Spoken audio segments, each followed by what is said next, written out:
This is T. Venkatesan, Senior Vice President of S&T Group, handling of operations and business. Here we go for ENGIMACH. We display these machines. SF35. This is called fast speed Moly Iridium machines. Moly Iridium has a two variant. One is a medium speed, other one is a fast speed. So market is now demands for the less cost for the component. Suppose when you produce any component in the market, so always customer expects the component has to be precision, like gear cutting or automobile industries, stamping rice and all, mostly used in especially in a western region market. This machines will be ideal for that. When we display the machine in ENGIMACH, you can bring the components, maybe any sample components we do in exhibitions, and we can prove out.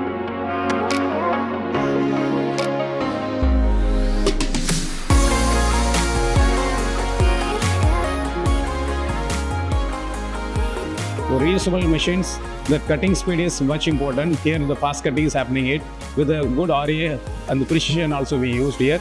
The running cost of this machine is really very less. We are displaying this machine in ENGIMACH show. Welcome you all to witness the performance of these machines.